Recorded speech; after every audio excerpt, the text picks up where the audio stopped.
dans ces zones humides, la particularité, c'est qu'il y a un lien très étroit, et je dirais sur un peu plus long terme, temporellement, entre le sol, les échanges entre le sol et l'eau qui reste sur ces parcelles. Voilà. Si l'eau reste un peu plus longtemps, notamment sur les têtes de bassin versant, si elle ne s'évacue pas trop rapidement, eh ça produira moins de crues brutales sur l'aval.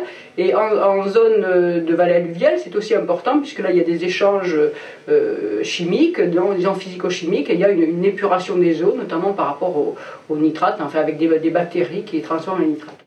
Je représente la pêche professionnelle, donc nous sommes très intéressés par les zones humides parce que nous sommes convaincus que, primo, elles servent d'éponge pour alimenter les rivières en période d'étiage, et nous souffrons dans notre région beaucoup d'étiage, donc nous y tenons. Mais d'un autre côté, n'oublions pas que c'est dans les zones humides que les premières sources de vie sont venues, et nous, ce sont les écosystèmes que nous voudrions protéger.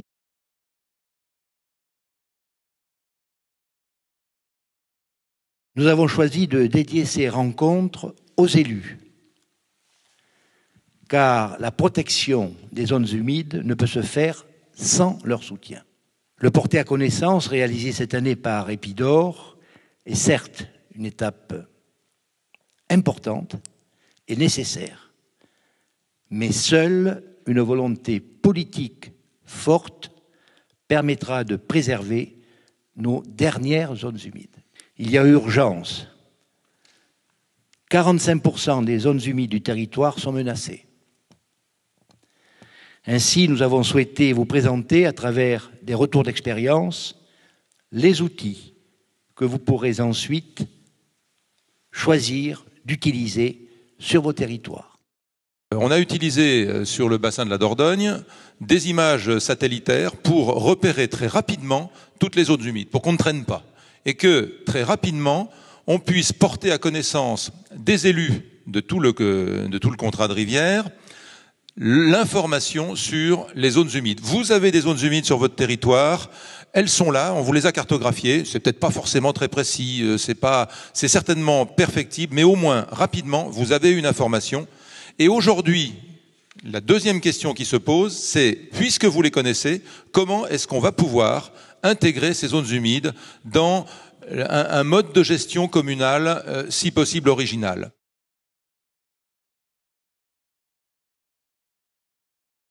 On dit que si les forêts sont les poumons de notre planète, les milieux humides en sont les reins. En fait, c'est un peu comme la santé, on les apprécie seulement quand on les a perdus. Donc, d'un côté, on enlève les filtres et les éponges que font les zones humides. De l'autre côté, on accentue les activités qui sont un problème sur le territoire, sur l'eau puis les ressources. Excusez pour l'accent, mais chez nous, j'en ai pas. Donc, je vais faire part ici d'une étude qui a été réalisée dernièrement par le bureau de Docs Unlimited au Manitoba. Si jamais vous voulez avoir les détails, vous irez sur le site de Canard Illimité pour la province du Manitoba. C'est rare qu'on réussisse à faire ça. C'est un peu comme la télé américaine là, qui arrive sur les événements avant qu'ils arrivent. Donc, ils ont fait une étude dans un endroit où on savait que le développement commençait à s'intensifier. Et là, sur une période de temps, je pense que c'est depuis de 68 à 2005, ils ont observé que 70% des zones humides ont disparu. Ce qui s'est traduit dans une augmentation du drainage de la région de 31%. Ça a augmenté de 18% les débits de pointe après les pluies. Ça a augmenté de 30% le débit moyen du cours d'eau. Ça a augmenté de 31% les déversements d'azote, de phosphore pour tout l'ensemble du bassin qui venait d'être drainé. Ça a augmenté de 41% la charge sédimentaire. Ça va se retrouver quelque part, vous le devinez bien. Ça a augmenté de 34 000 tonnes de carbone. Quand on transforme ça en CO2, c'est à peu près l'équivalent d'avoir mis 23 000 voitures sur la route, ce qui est pas rien. Et finalement, il y a une baisse de 28% de la production de sauvagines, les canards, sur le territoire.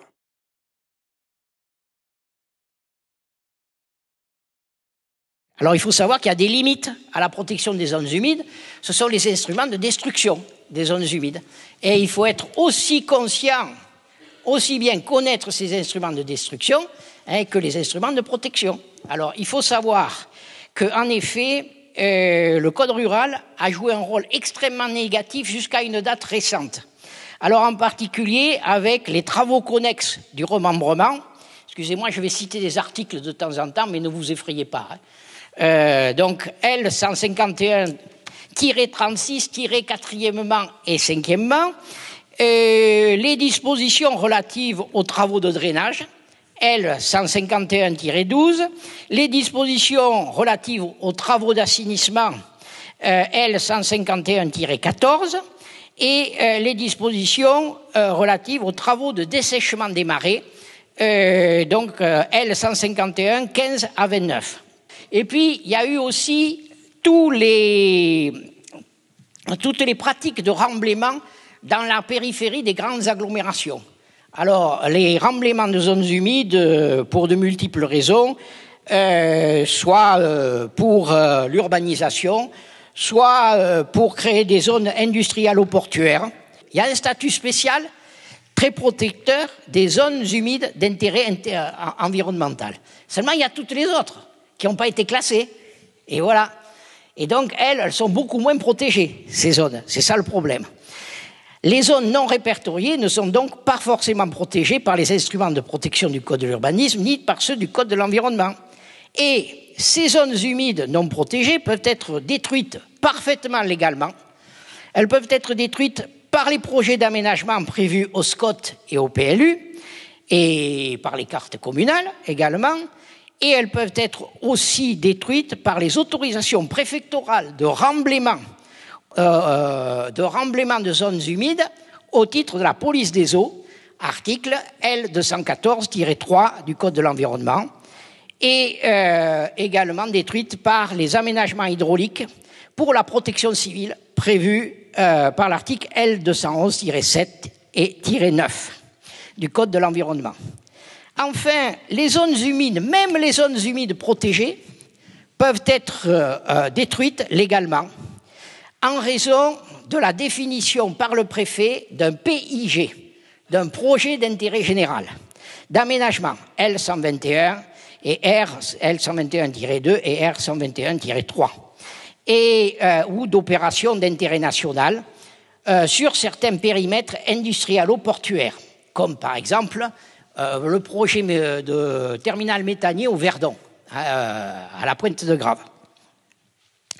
La destruction est légale également à travers la fameuse procédure des déclarations d'utilité publique prévue par le Code de l'expropriation, L11 et suivant, en particulier pour la réalisation des grands projets d'infrastructures de transport, en particulier autoroutes, LGV, aéroports, extension d'aéroports, etc.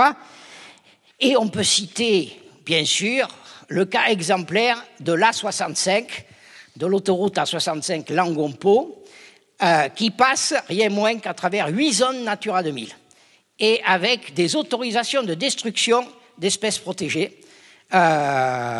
autorisées par arrêté ministériel et arrêté préfectoral.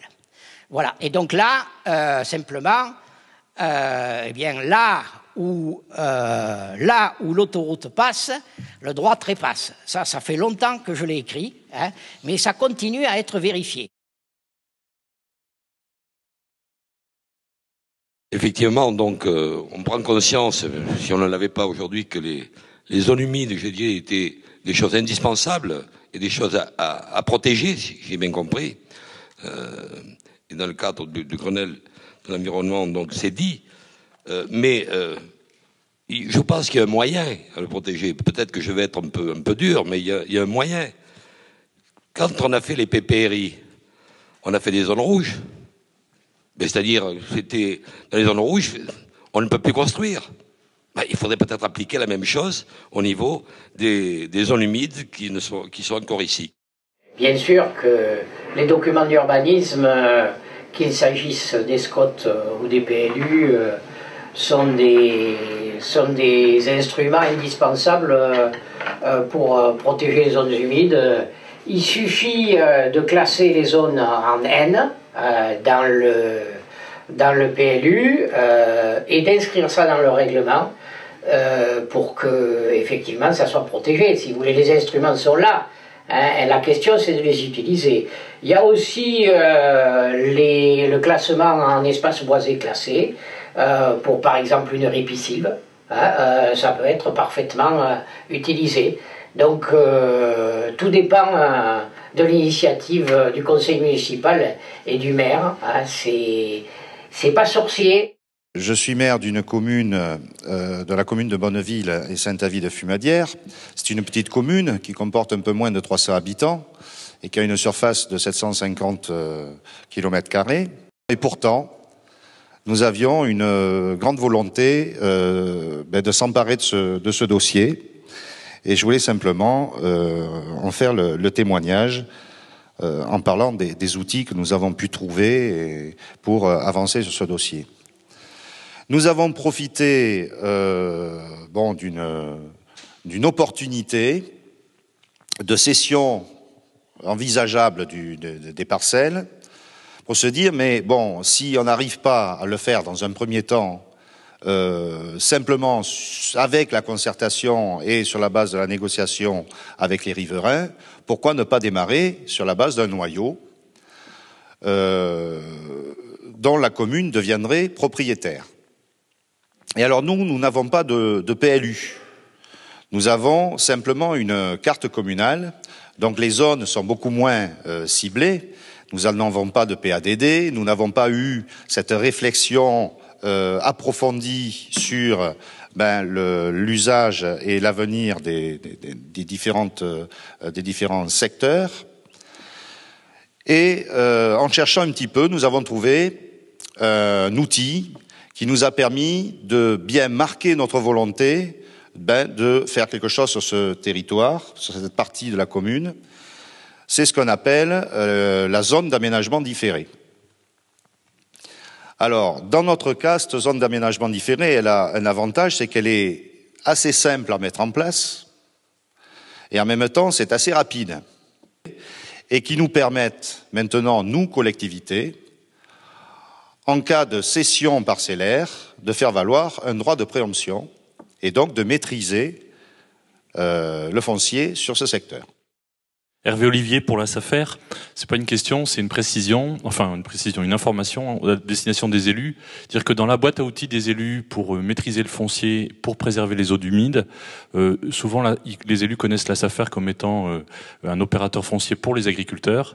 Il faut savoir que depuis 1999, dans les missions de la SAFER rentre la protection de l'environnement et des paysages, et qu'à ce titre, la SAFER est dotée d'un droit de préemption pour la défense, la protection des paysages et la défense de l'environnement.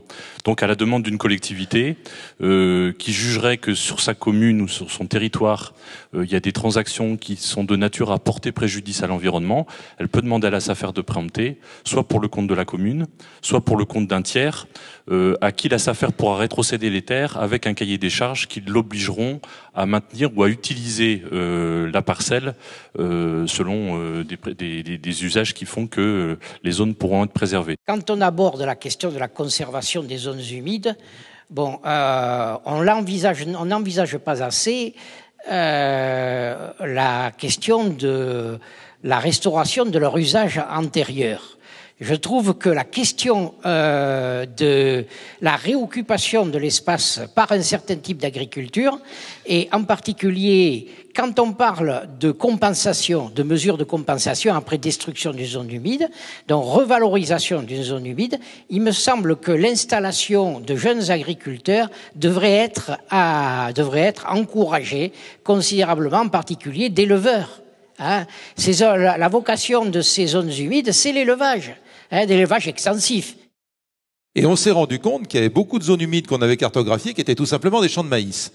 Mais moi, finalement, ça me remonte un peu le moral. Ça, parce que ce que je me dis, c'est que si un champ de maïs a encore la caractéristique d'une zone humide, il suffit qu'on arrête de planter du maïs et la nature, étant plutôt très sympathique avec nous, se fera un plaisir de recréer finalement un secteur qui redeviendra très rapidement une zone humide. Donc ce qu'il faut, me semble-t-il, c'est non pas forcément empêcher des usages, ni empêcher des pratiques, mais garantir la structure, entre guillemets, la caractéristique de base de la zone humide, c'est-à-dire un terrain hydromorphe. Alors après, qu'on protège telle ou telle plantouse, ou tel A, ou tel oiseau, bon, à la limite, c'est bien si on peut le faire. Mais pour moi, l'essentiel, c'est que la zone reste potentiellement humide, c'est-à-dire en clair, qu'on ne le draine pas, qu'on ne le comble pas et qu'on ne le draine pas. Moi, je crois que c'est ce caractère de réversibilité qu'il faut vraiment qu'on travaille.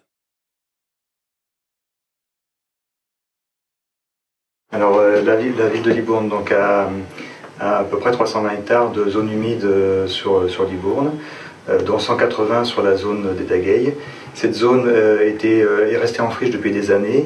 On a un lac qui fait 40 hectares dessus, un lac de 2 km de long, et l'ensemble autour, les élus ont voulu la mettre la préserver le milieu, parce que c'est un des seuls poumons verts de la ville. Voilà. Donc actuellement, depuis plus de 10 ans, on entretient cette zone, on refait les haies bocagères, toutes les prairies bocagères, et on essaye de maintenir cette zone en zone humide et qu'elle ne soit pas le moins urbanisée possible. Et la troisième action qu'on a, nous, insérée dans notre plan d'action territoriale, c'est la protection et la restauration des zones humides qui sont en train d'être cartographiées donc, sur notre territoire avec le concours d'Épidore et du CREN. Et on a l'objectif, justement, d'entamer avec les agriculteurs des sortes de pourparlers pour voir un peu comment, justement, ils peuvent les réhabiliter, mais d'une façon extensive, effectivement. Et effectivement, le maïs est une des plantes qui a colonisé les zones humides, mais les agriculteurs sont tout à fait ouverts à d'autres formes de culture. Alors il y a plusieurs approches à cela. Bon, bien sûr, il y a l'approche qui consiste à maintenir des gestions, notamment des gestions agricoles qui sont compatibles avec toutes ces fonctions des zones humides qui sont aussi précieuses. Il y a l'approche aussi de gestion du territoire, par rapport aux crues, par rapport aux aménagements, par rapport à l'urbanisme. Et c'est le sujet, je crois, qui est traité aujourd'hui essentiellement et qui est important. C'est une vraie approche de territoire qui doit nous permettre de combiner tous ces enjeux, qu'ils soient privés, qu'ils soient collectifs, pour arriver à quelque chose, une situation la plus équilibrée possible. Finalement, si on veut parler de gestion aussi, on devrait être capable de parler d'un processus d'atténuation qui devrait se décliner en 3 éléments. Donc, dans une première étape, on devrait viser à éviter les pertes de zones humides. S'il y a un promoteur qui arrive avec un projet pour aller construire des résidences, pour faire autre chose, pour installer une industrie, un gros commerce, on devrait chercher à l'installer ailleurs pour essayer de sauver cette zone humide-là.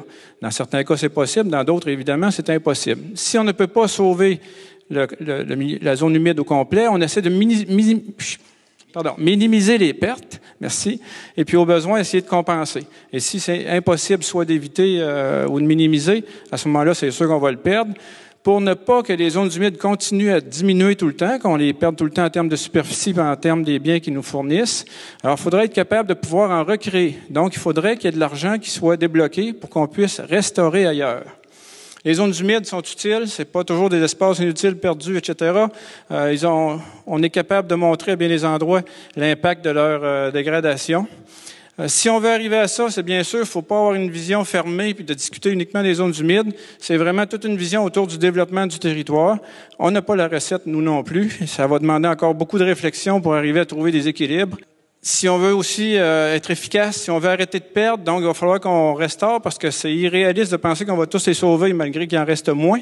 Donc, il faut nécessairement qu'on passe par la compensation. Ne pas oublier que ça doit être un processus transparent et efficace. Et finalement, la restauration, c'est pas toujours une contrainte. Dans certains cas, on vous l'a expliqué, ça peut être une solution. On a travaillé avec le département aussi pour faire la boucle départementale de randonnée qui arrive de la commune au-dessus, qui longe donc la Barbane, la rivière, et qui repart dans le centre de la ville. Et on a fait une petite boucle locale. On fait de l'animation envers les enfants, donc les animateurs, on en voit 2 ici, Ange et Laurent, et il y a une fille aussi, Isabelle. Donc les 3 ex-emplois jeunes font des animations auprès de toutes les écoles de la ville de Libourne. Donc on reçoit à peu près entre 1200 et 1300 élèves par an. Et donc le conseil municipal des enfants a créé une petite plaquette sur la protection de l'environnement. Alors là, actuellement, le lac est utilisé par les pêcheurs, les chasseurs, les promeneurs, les sportifs. Énormément de monde sont autour de ce lac. Et donc nous avons commencé à travailler sur une réglementation pour que tout le monde puisse profiter de cet espace, mais que chacun se respecte les uns les autres et respecte aussi l'environnement.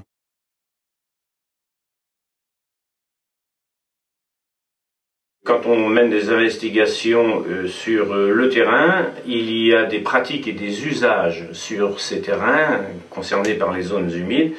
Et bien évidemment, les acteurs qui exploitent ces zones veulent vraiment avoir des précisions et s'interrogent sur la finalité de ce type d'inventaire et surtout sur les conséquences qu'il peut y avoir au niveau d'un PLU derrière. Que toute la démarche se passe dans la transparence et la plus large concertation possible. C'est les deux mots clés pour bien conduire à la réussite de ce type d'initiative.